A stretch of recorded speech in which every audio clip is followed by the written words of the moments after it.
All right, everyone. Welcome to Youth Ministry and Mentorship 101. Another wonderful interview I have prepared for you today. Another wonderful person who is excited about youth ministry I have on the podcast. I have today Elder Timothy Goff from the Florida Conference. He is the Executive Secretary. How are you today, Elder?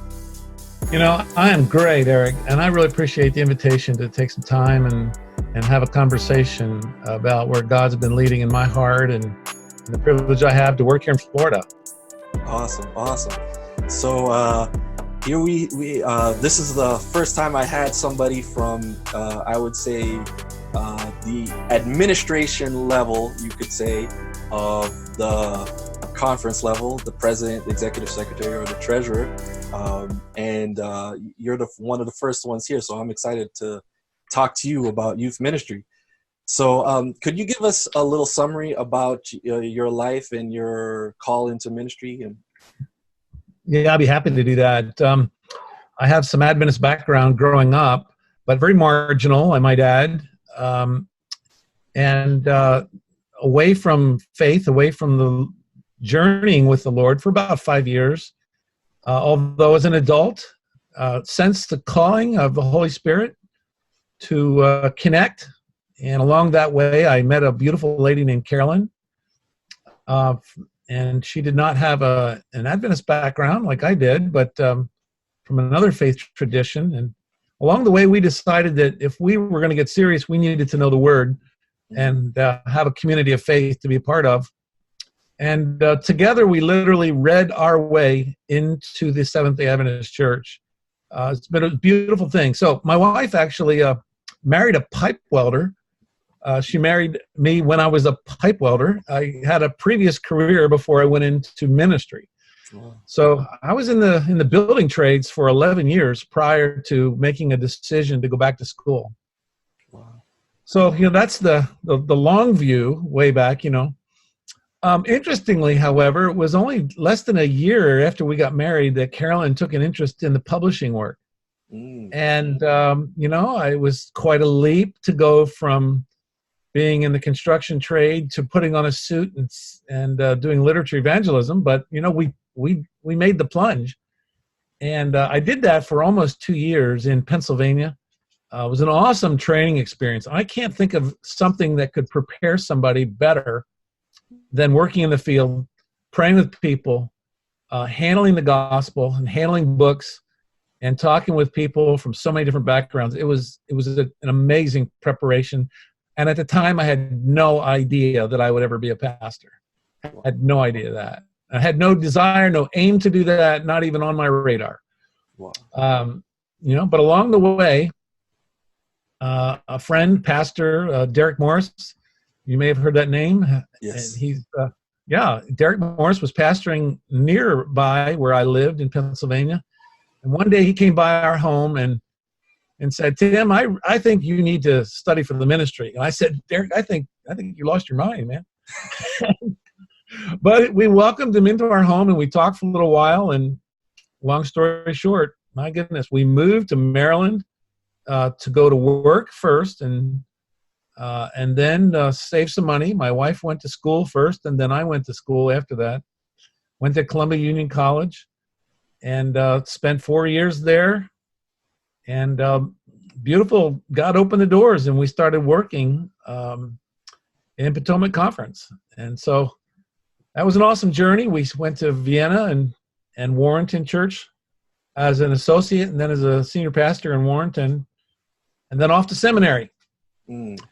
Now, an interesting thing happened while I was in my undergrad program. I saw a book on a giveaway table in the basement of Richards Hall there at Columbia Union College. I've still got the book here. In fact, I pulled it out for you to see it. It's called The Lost Art of Disciple Making. Wow. Now, this book was already 10 years old when I picked it up. Mm-hmm. And when I saw the title of that book, it alarmed me, actually, because I thought, the lost art? Yeah. What? Lost art? I was really like sideways on that one. And then the whole term disciple making also threw me. Mm. So I didn't have time to read it because I was about to graduate, but I threw it in a box. And when I went to finally 2 years later, went to seminary, I picked it up, pulled it out of that box, and started reading it. So Eric, while I was at seminary, I had an amazing transformation of the importance of what it means to make disciples.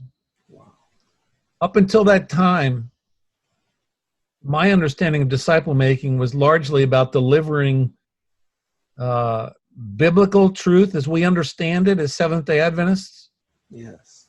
Yes. And, make no apology for that. That is absolutely part of disciple making. But at that time, that's the only thing I understood disciple making to be, was giving Bible studies, reaping events, evangelism, and going on to the next crowd, But over those years, I discovered that disciple making is learning to walk in the ways of God, learning to practice faith, spirituality, learning to become a believer, practicing the truths of the Bible, not just accessions to those beliefs, and becoming it was a long journey of exploring that.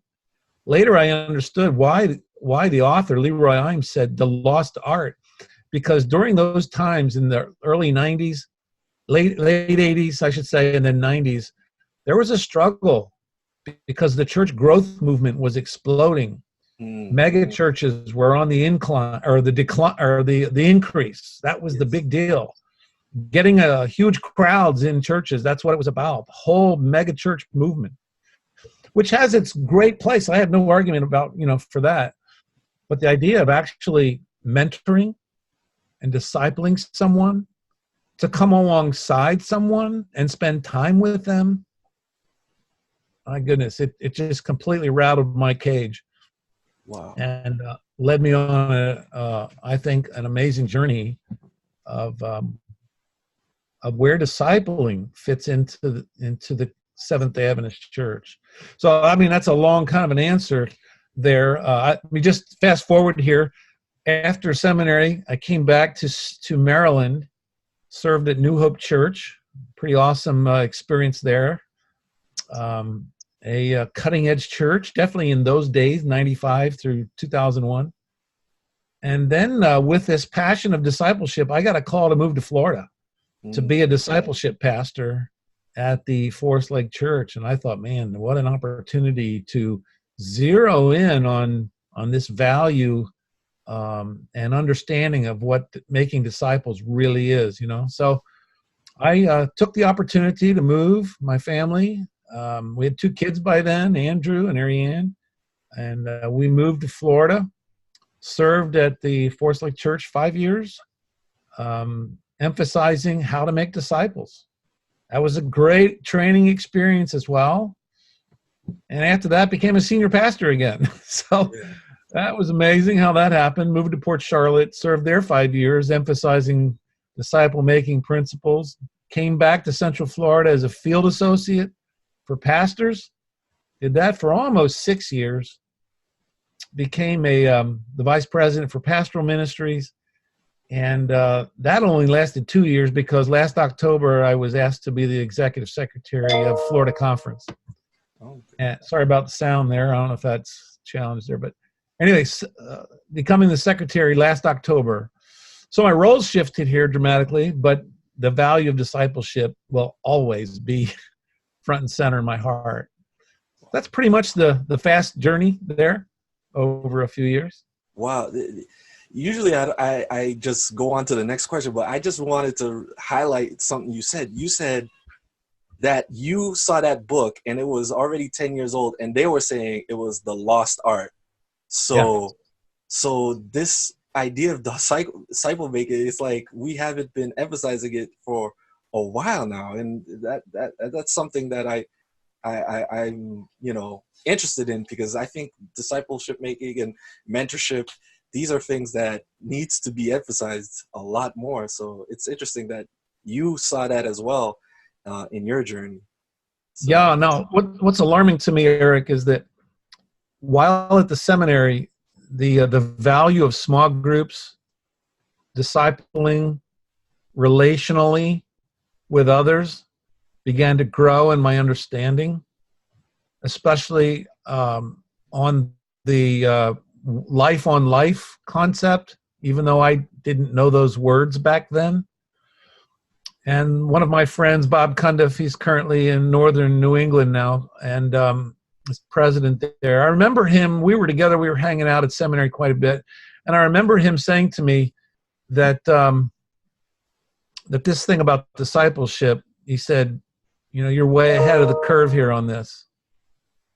And I thought, well, I don't know a whole lot about that, but what I do know, or what I believe, is that in the Seventh-day Adventist Church at that time, we did not emphasize disciple making. It was more about indoctrination, doing evangelism. Youth ministry was important because during those years, there was a big vision about giving young people a piece of the pie. You remember, I don't know if you remember that or read about that. Oh, yeah, yeah. I buy into the idea, I suppose, to some degree, but, you know, young adults and youth today, they're not interested in a piece of the pie. They want the keys to the church. Yes. In fact, I think they should have them. Wow. I think we need to be handing the keys of the church over to young adults and young people everywhere if possible. Awesome. Yeah. Yeah. So go ahead, please. Yeah, I love that we have on record on this an executive secretary saying we need to be handing the keys to the young adults and the youth of the church. It's something that I think we need to hear more about. Going on, even though you just started, for those who may not know what an executive secretary is, could you enlighten us what that role does and how you can, kind of influence the culture of the conference and how it pertains to youth ministry and things like that? Yeah, I'll be glad to do that. Now, keep in mind, I'm in this role since October. Yes. And here we are in the middle of June. But I have a long list of responsibilities, but I can tell you that serving in the executive secretary role is often different depending on what conference you're in.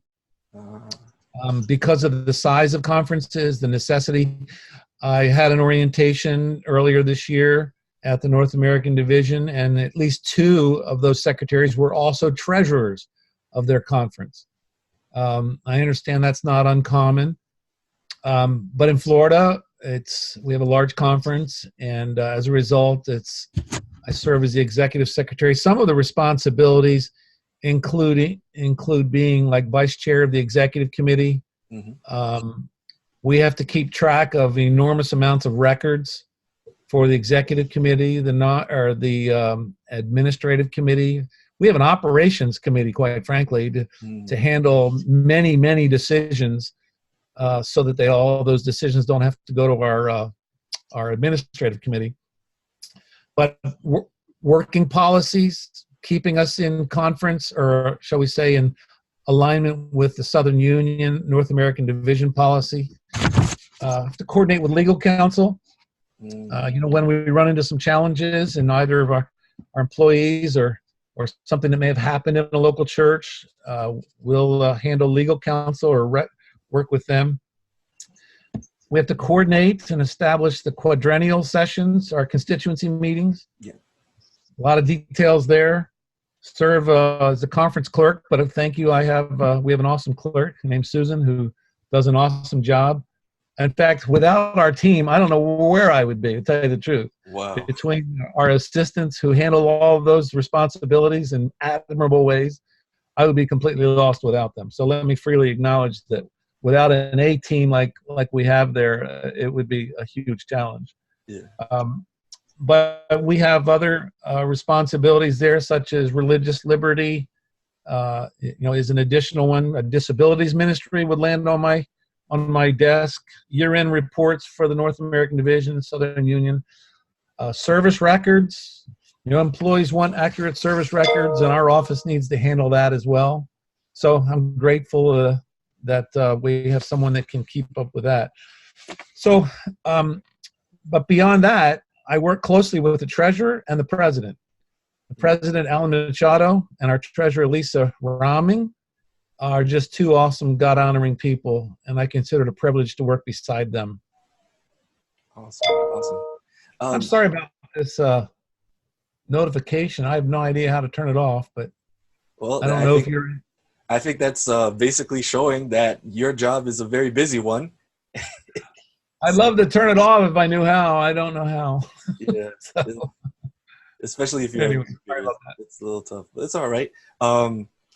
So there's another question. I don't know if Sure. you heard this question, but why is it usually called executive secretary and not vice president? Is it something about that role that they just call it executive secretary rather than vice president?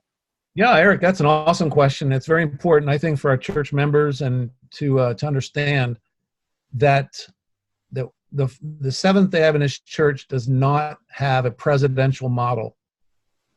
Presidential model meaning leadership from the top down through everyone. And so they don't have a vice president. And in that regard, for example, the president of our conferences report to their executive committee.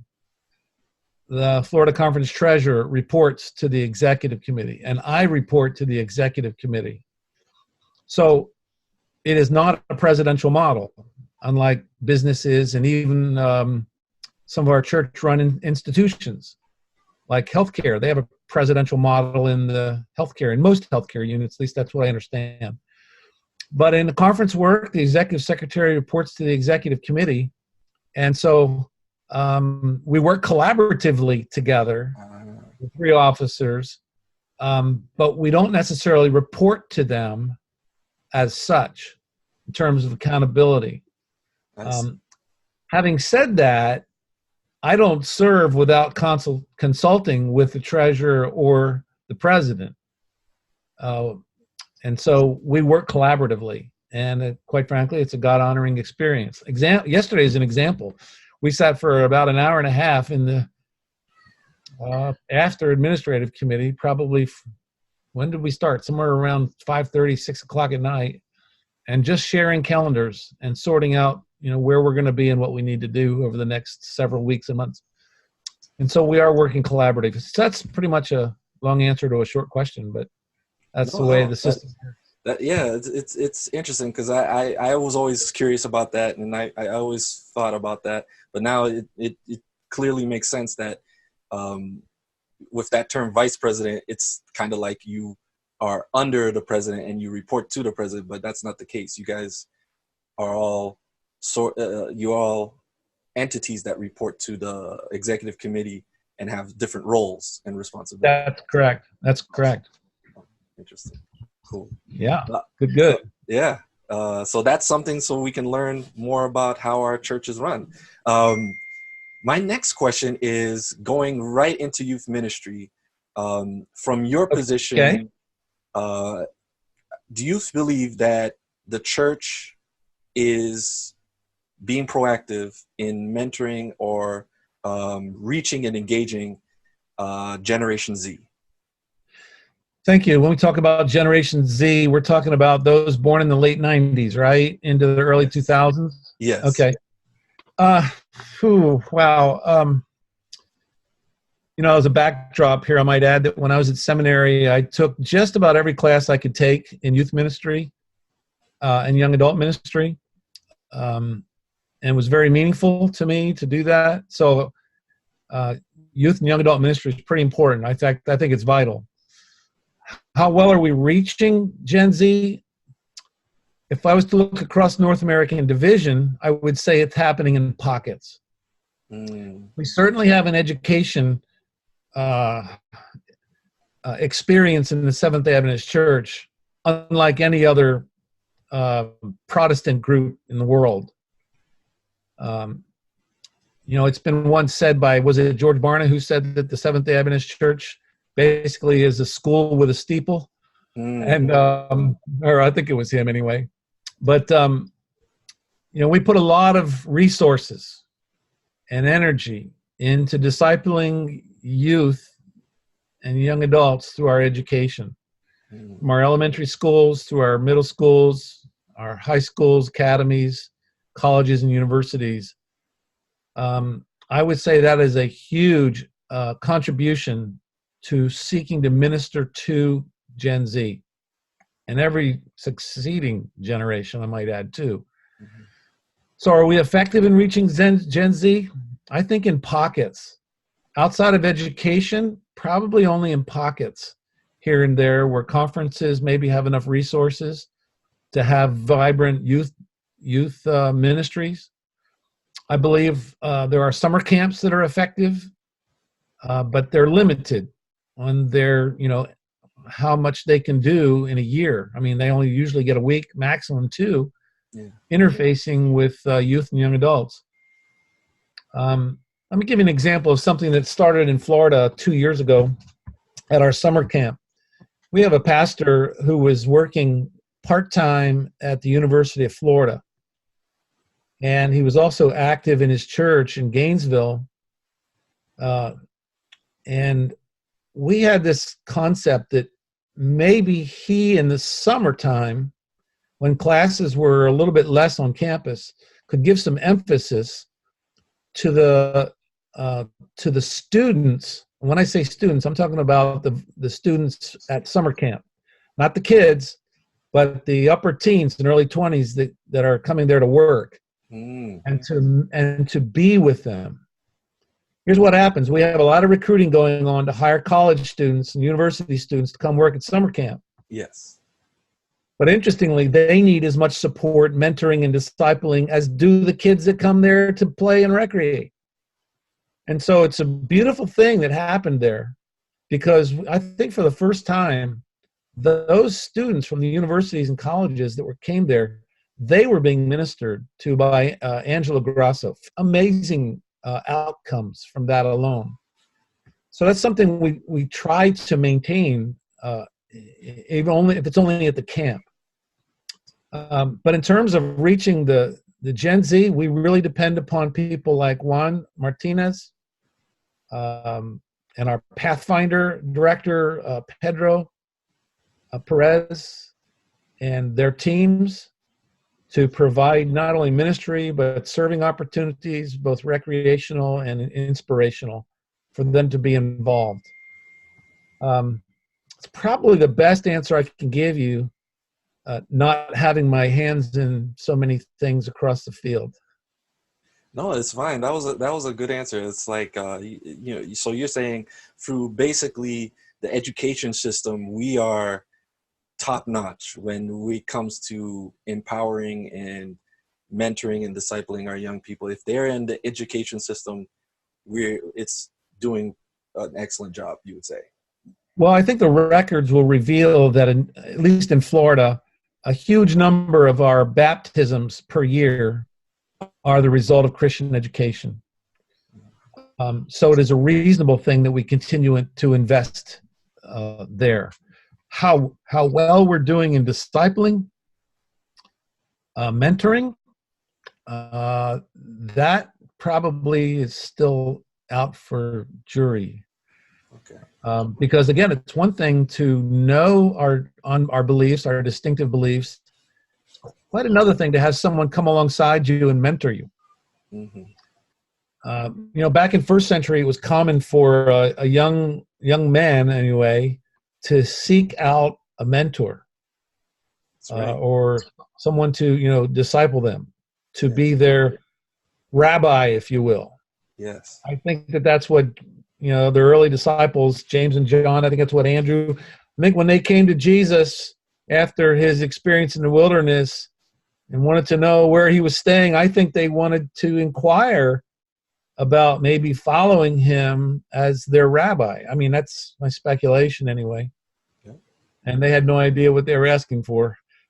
and they sure got an agenda full once they really started following. But how well we actually mentor youth and young adults, we have a lot of growing to do there. I do believe. Wow. I do believe. Yeah, I love that answer because that's something I also noticed in my research of mentorship. It's that the education system in the past used to be a mentorship system, or what they used to call apprenticeship. When you wanted to become something, you would learn from that person who was doing it, and that was your education. As of now, it's a different system. The debate on the pros and cons on that's for a different story. But it's just interesting that in the past, that's how we used to do it. We used to do it through mentorship, and I don't think there's any substitute for God-honoring mentors.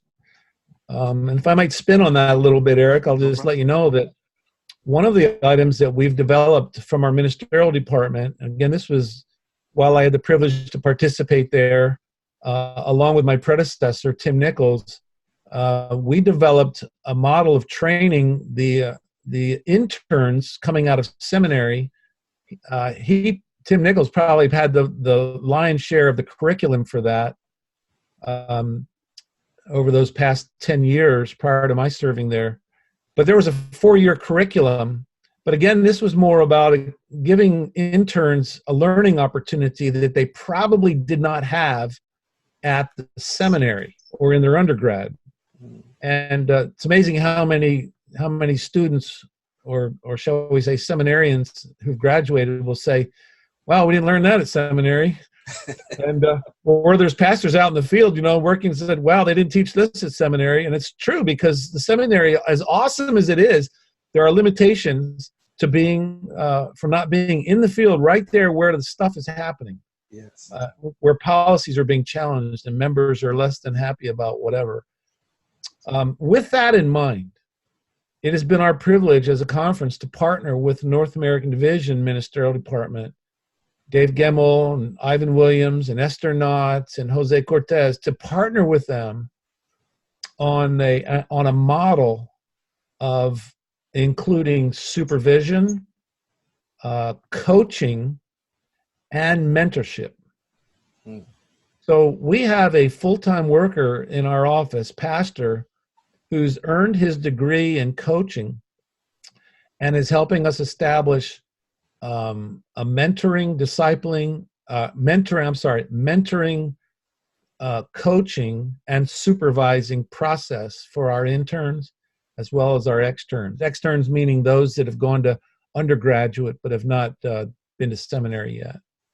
And so this is currently being rolled out soon with an app that they will begin to do an e-portfolio with, to track their experience, which then, of course, is the nature of how the mentoring conversations and coaching conversations will develop.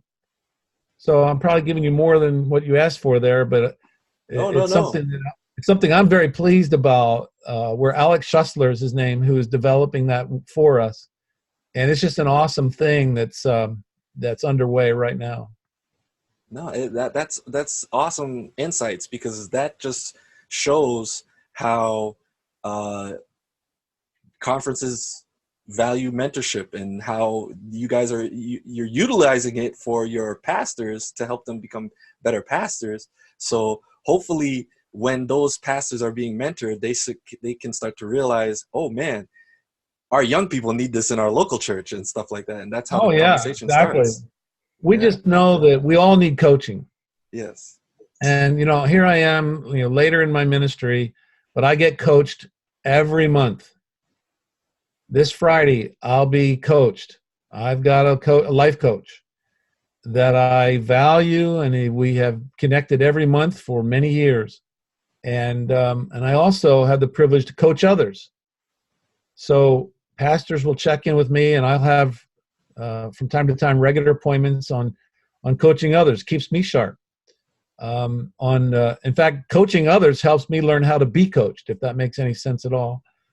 But it's a beautiful thing. And I'm very pleased that our pastors, our interns, and our externs have that opportunity to be coached. Now here, let me explain a little further on this.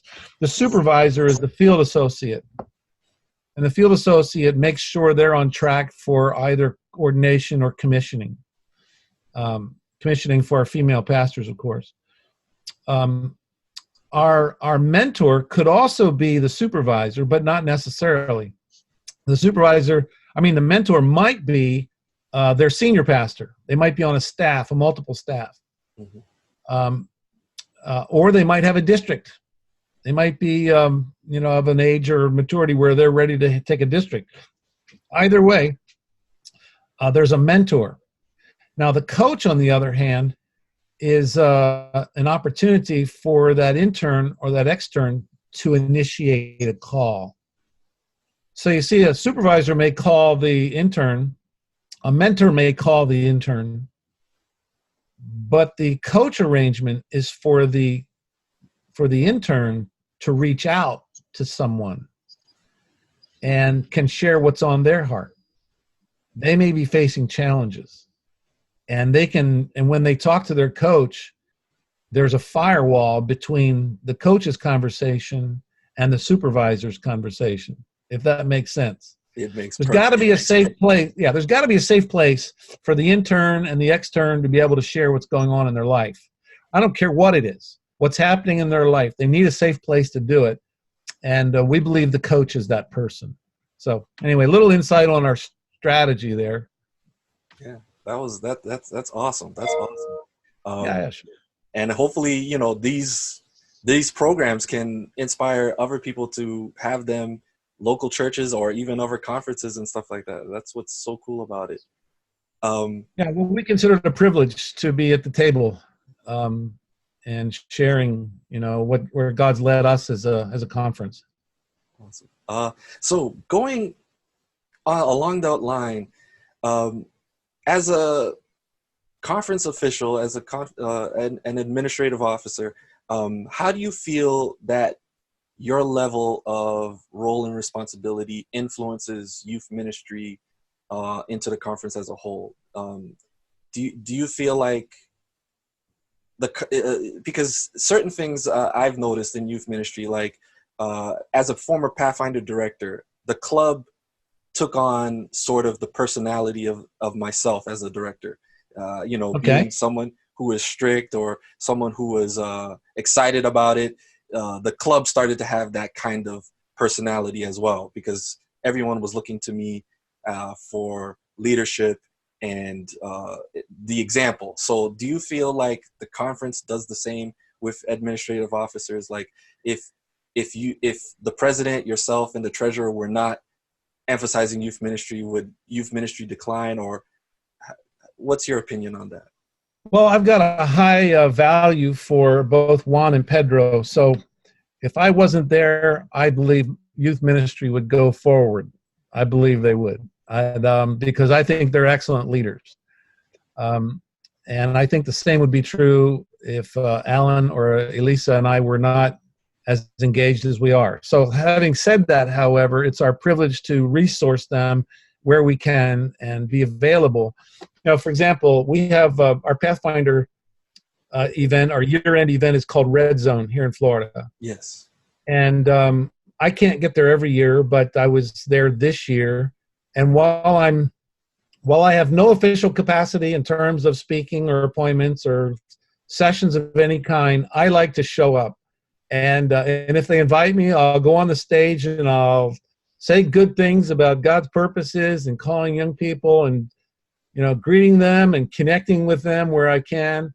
And it's more of a social experience, but I'm more than glad to be there and be present.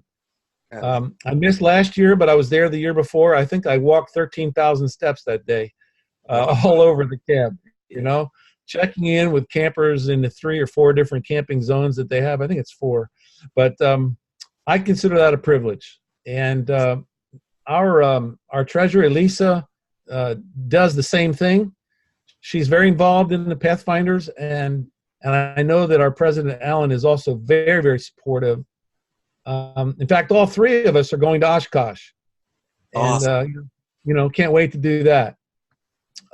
It was earlier this year that I was at a youth rally event, young adult rally event, however, that Juan was doing. And Juan was doing an awesome thing. I think I called him Martinez earlier. I meant that was by mistake. But anyway, yeah, he's developing young adults with regards to entrepreneurship. I don't know if you've talked with him about that or not, but A little, about yeah. young adults creating new ways, new businesses, new ministry opportunities to connect in their ministry. I think that's an awesome thing that he's doing. And so when my wife and I, my daughter went to that, and we're very, very impressed by his passion to equip and encourage young adults to engage missionally in the community, even through starting businesses. So our roles are not, we may not be teaching, Hmm. but we certainly are modeling and mentoring and connecting where we can as administrators. Awesome. If I could just comment on that, Sure, I think, sure. yeah, I think that that is so key, because I think it's something where maybe some might have the opinion that many young people don't really know who their president or executive secretary are, and that if they show up, it's not really a big deal. I think it is a big deal, because I think when the young people, pathfinders, adventurers, they see those officials at those events, they start to see, okay, it's youth ministry is important at all levels, and they enjoy youth ministry as well. And you get to be mentored by even them sometimes. So yeah, like my old back in Southern New England Conference, Pastor Dennis, he's always present, and everybody appreciates it, from adventurers, eager beavers, all the way up to master guides. So thank you for doing that and taking the trip all the way to Wisconsin in August. Can't wait to see you there. Yeah, yeah. Can't. I'm looking forward to it as well. And again, showing up is just part of the fun. It's certainly not a burden in any way. Here's what I know. Here's what I know. Mentoring the next generation, supporting the next generation, knowing that they're important, knowing that they are not just important but vital. They're not just the next generation. They are the generation of today and their age. I don't like the idea or the saying that they are the future leaders. You've probably heard the same, that they're today's leaders. They're Yes. today's leaders in the sphere that they are right now. So we need to make sure that they're leading and developing and learning how to articulate their faith and knowing how to share within their limited scope or their sphere of influence what they can. If we can help young adults and youth and even children take ownership of their faith, we just won the day. A person that walks with Jesus because they choose to is 10 times more important than anything I could say to them. So, and if we can somehow shift that focus away from a top down to the youth, but reach across laterally with the keys of the church and say, look, you need to make this decision. You need to plan this session. Let me help you plan this session. I think the most beautiful thing in the world is when a young adult, a youth, or someone that's in some form of spiritual growth or leadership, I think one of the most beautiful things is when they come to another adult and say, would you help me do this? I can't think of one that would say anything other than, yes, I would be glad to do that. Yeah. Now, how do we get young adults and youth to ask that question? Yes. How do we win their confidence and create an atmosphere that causes them to want to say, I know who I can talk with. Mm. Imagine if they had that faith or belief or experience that they could talk to their pastor, an elder of the church, conference administrator, or just someone they think is cool, and that person would take a delight in mentoring them, in the ways of God. I don't know. It's one of the hardest things, I believe, to create that culture, but I can't think of anything more important for every young generation. Wow. Awesome. So I just have, I would say, two more questions for you, Elder. Sure. One is, what advice would you give to a local church on how to mentor young people better? Okay, snippets that are probably not from my, genius. Anything I get, I've read somewhere probably. So if I quote somebody without, recognizing where it's from, here's a an apology. But I am persuaded that it's better to understand someone else than it is for me to try to be understood. Wow. I like it. Something I learned from Elder Mike Cawley, our former conference president, passionate guy for the mission. He taught me so many things and still is teaching me, I might add. I think it's a book that he read. It might be a chapter in a book he read. I don't know, but I'll never forget the phrase he used. And that is to cultivate appreciative inquiry. Inquiring of others. Appreciate who they are. And seeking to understand them. It's more important, I think it is, to understand a youth than it is for me to tell them what to think or what to believe. Wow.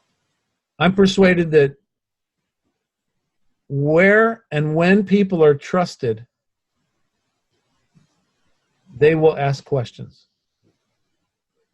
I think it's one of the signs that someone is ready to be mentored or discipled rather. If we're constantly pouring onto them ideas, thoughts, doctrine, expectations, they're going to continue to tune out. Yeah. If, on the other hand, we come through the side door relationally and have a curiosity about someone, and regardless of their age, a curiosity about them, who they are, what's important to them, why they're important, and just listen and learn to listen and learn to ask the kinds of questions that tap into emotions. As my friend Nick Howard says, to tap into that emotional vein and learning to follow that in a conversation. And when that happens, people want to share, they want to ask. And when they start asking questions, that's when the mentoring starts. But if we haven't established a relationship of trust, we're still at square one. So, how have I been, mentored? Things that have stayed with me: stop teaching and start listening is a huge one. A friend of mine, he's a very passionate guy for disciple making. His name is Dave Buehring, wrote several books, not the least of which is one called The Jesus Blueprint. And before that, he wrote one called A Discipleship Journey. It's a fascinating book that I'd be glad to make available at a great price for anybody who would want to inquire in Florida, because we got some at a great price. We'd love to pass them on. But it's called A Discipleship Journey. But in learning with Dave about making disciples, I remember him saying, he would ask this question. We would be in this dialogue about, how do we know who to disciple? How do we know who to mentor? His answer is classic. He said, try to observe in whose ears your words are big. Wow.